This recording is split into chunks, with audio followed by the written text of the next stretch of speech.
ही प्रकृति आदि आठों तत्व वश में होते हैं।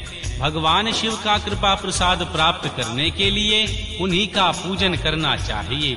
यदि कहें तो भगवान शिव ही परिपूर्ण है, निष्प्रह है, उनकी पूजा कैसे हो सकती है? इसका उत्तर यह है कि भगवान शिव के ही उद्देश्य से उनकी प्रसन्नता के लिए किया हुआ सत्कर्म उनके कृपा प्रसाद को प्राप्त कराने वाला होता है। शिवलिंग में भगवान शिव की प्रतिमा में तथा शिव भक्तजनों में भगवान शिव की भावना करके उनकी प्रसन्नता के लिए पूजा करनी चाहिए। वह पूजन शरीर से, मन से, वाणी से और धन से भी किया जा सकता है। उस पूजा से महेश्वर शिव जो प्रकृति से परे हैं, पूजक पर विशेष कृपा करते हैं और उनका यह कृपा प्रसाद सत्य होता है। भगवान शिव की कृपा से कर्म आदि सभी बंधन अपने वश में हो जाते हैं। कर्म से लेकर प्रकृति पर्यंत सब कुछ जब वश में हो जाता है, तब वह जीव मुक्त कहलाता है और स्व आत्मा राम से विराजमान होता है। परमेश्वर भगवान शिव की कृपा से जब कर्म जनित शरीर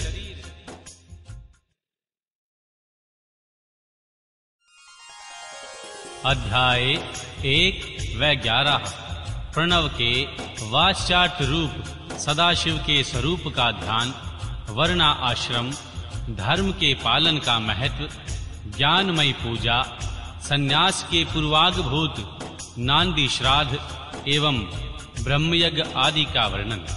श्री स्कंद ने कहा, महाभाग मुनीश्वर, तुम्हें साधुवाद है क्योंकि तुम भगवान शिव के अनन्य भक्त वर, क्योंकि तुम भगवान शिव के अत्यंत भक्त हो और शिव तत्व के ज्ञाताओं में सबसे श्रेष्ठ हो।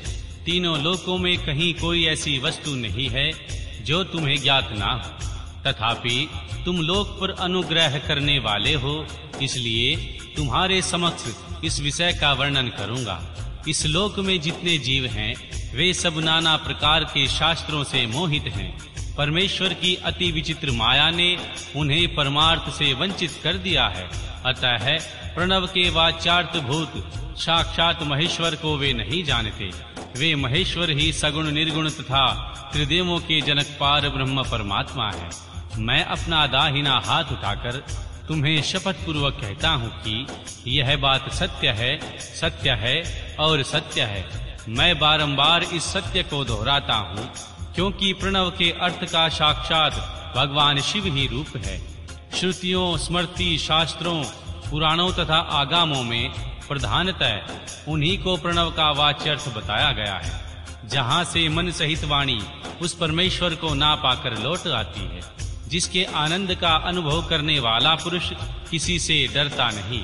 श्री ब्रह्मा, भगवान विष्णु तथा देवता इंद्र सहित यह संपूर्ण जगत भूतों और इंद्रिय समुदाय के साथ सर्वप्रथम जिनसे प्रकट होता है, जो परमात्मा स्वयं किसी से कभी भी उत्पन्न नहीं होते, जिनके निकट विद्युत, सूर्य और चंद्रमा का प्रकाश काम नहीं देता, जिनके प्रकाश से ही यह संपूर्ण जगत सब ओर से प्रकाशित होता है, वह पार ब्रह्म परमात्मा संपूर्ण ऐश्वर्यों से संपन्न होने के कारण स्वयं ही सर्वेश्वर भगवान शिव का नाम धारण करते हैं। हृदय आकाश के भीतर विराजमान जो भगवान शंभु मुमुक्षु पुरुषों के ध्येय हैं, जो सर्वव्यापी प्रकाशात्मा भास स्वरूप एवं चिन्हमय हैं, जिन परम पुरुष की पराशक्ति शिव भक्ति भाव से सुलभ मनोहर निर्गुण अपने गुणों से ही निगुण और निष्कल है। उन परमेश्वर के तीन रूप हैं, स्थूल, सूक्ष्म, और इन दोनों से मुने मुमुक्षु योगियों को नित्य प्रकाश उनके इन स्वरूपों का ध्यान करना चाहिए। वे शंभु, निष्कल, संपूर्ण देवताओं के सनातन आदि देव, ज्ञान क्रिया, स्वभाव एवं परमात्मा कहे जाते हैं। उन देवादि देव की साक्षात मूर्ति सदाशिव हैं। ईशान आदि 5 मंत्र उनके शरीर हैं। वे महादेव जी 5 कला स्वरूप हैं। उनकी अंग कांति शुद्ध स्फटिक के समान उज्जवल है। वे सदा प्रसन्न रहने वाले तथा शीतल आभा से युक्त हैं। उन प्रभु के 5 मुख हैं, 10 भुजाएं और 15 नेत्र हैं। ईशान उनका मंत्र है, मुकुट मंडित मस्तक है। तत्पुरुष मंत्र उन पुरातन प्रभु का मुख है, अघोर मंत्र हृदय है, वामदेव मंत्र गुहा प्रवेश है तथा सजोजात मंत्र उनके पैर हैं। इस प्रकार पंच मंत्र रूप हैं, वे ही साक्षात साकार और निराकार परमात्मा है। सर्वज्ञता आदि 6 शक्तियां उनके शरीर के 6 अंग हैं। वे शब्द आदि शक्तियों से स्फुरित हृदय कमल के द्वारा सुशोभित हैं। वाम भाग में मनोस्मनी नामक अपनी शक्ति से विभूषित हैं। अब मैं मंत्र आदि 6 प्रकार के अर्थों को प्रकट करने के लिए अर्थोपन्यास की पद्धति है, उनके द्वारा प्रणव के समष्टि और व्यष्टि संबंधी भावार्थ का वर्णन करूंगा। परंतु पहले उपदेश का क्रम बताना उचित है, इसलिए उसी को सुनो। इस मानवलोक में 4 वर्ण प्रसिद्ध हैं। उनमें से जो ब्रह्मा, क्षत्रिय और वैश्य ये 3 वर्ण हैं, उन्हीं का वैदिक आचार से संबंध है। त्रैवणिक की सेवा ही जिनके लिए सारभूत धर्म है, उन शूद्रों का वेदाध्ययन में अधिकार नहीं है। यदि त्रैवाणिक अपने अपने आश्रम धर्म के पालन में हार्दिक अनुराग का साथ लगे तो उनका ही श्रुतियों और स्मृतियों में प्रतिपादित धर्म के अनुष्ठान में अधिकार है, दूसरों का कदापि नहीं। श्रुति और स्मृति में प्रतिपादित कर्म का अनुष्ठान करने वाला पुरुष अवश्य सिद्धि को प्राप्त होता है। यह वेदोक्त मार्ग को दिखाने वाले परमेश्वर ने स्वयं कही है। वर्ण धर्म और आश्रम धर्म के पालन जनित पुण्य से परमेश्वर का पूजन करके बहुत से मुनि सायुज्य को प्राप्त हो गए। ब्रह्मचर्या के पालन से ऋषियों की, यज्ञ कर्मों के अनुष्ठान से देवताओं की तथा संतानोत्पादन से पितरों की तृप्ति होती है, ऐसा श्रुति ने कहा है।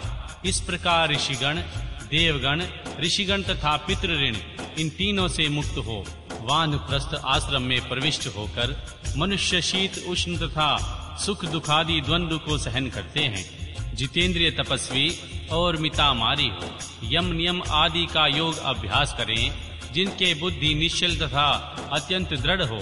इस प्रकार क्रमशः अभ्यास करके शुद्ध चित्त हुआ पुरुष संपूर्ण कर्मों का संन्यास करे। समस्त कर्मों का संन्यास करने के पश्चात ज्ञान के समादर में तत्पर रहे। ज्ञान के समादर को ही ज्ञान में पूजा कहते हैं। वह जीव की साक्षात भगवान शिव के साथ एकता का बोध कराकर जीवन मुक्ति स्वरूप फल देने वाली है।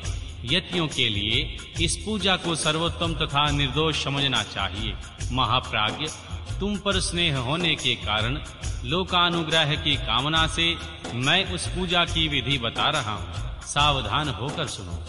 साधक को चाहिए कि वह संपूर्ण वेद शास्त्रों के तत्वार्थ के ज्ञाता हों, वेदांत ज्ञान के पारंगत तथा बुद्धिमानों में श्रेष्ठ आचार्य की शरण में जाए।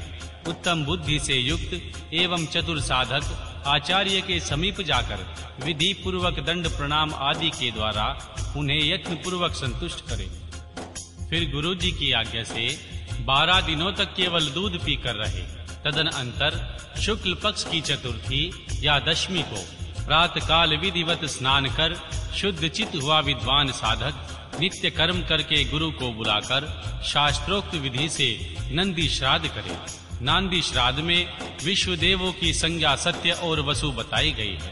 प्रथम देव श्राद्ध में नंदी मुख देवता श्री ब्रह्मा, भगवान विष्णु और महेश कहे गए हैं। दूसरे ऋषि श्राद्ध में उन्हें महर्षि, देव ऋषि तथा राज ऋषि कहा गया है। तीसरे दिव्य श्राद्ध में उनकी वसु, रुद्र और आदित्य संज्ञा बताई गई है। चौथे मनुष्य श्राद्ध में सनक आदि 4 मुनीश्वर ही नंदी मुख देवता हैं। पांचवें भूत श्राद्ध में 5 महाभूत, नेत्र आदि 11 इंद्रिय समूह तथा जरायुज आदि चतुर्विध प्राणी समुदाय नंदी मुख माने गए हैं। छठे पितृ श्राद्ध में पिता, पितामह और 7वें मातृ श्राद्ध में माता, पितामही और प्रतिमामही, इन तीनों को नंदी मुख देवता बताया गया है। तथा 8वें आत्म श्राद्ध में आत्मा, पिता, पितामह और प्रतिपितामह, ये 4 नंदी मुख देवता कहे गए हैं। माता महात्मक श्राद्ध के मातामह, प्रतामह और वृद्ध प्रतामह, ये 3 नंदी मुख देवता सपत्नीक बताए गए हैं। प्रत्येक श्राद्ध में 2-2 ब्राह्मण करके जितने ब्राह्मण अवश्य हों उनको आमंत्रित करें और स्वयं यत्नपूर्वक आचमन करके पवित्र हो जाएं।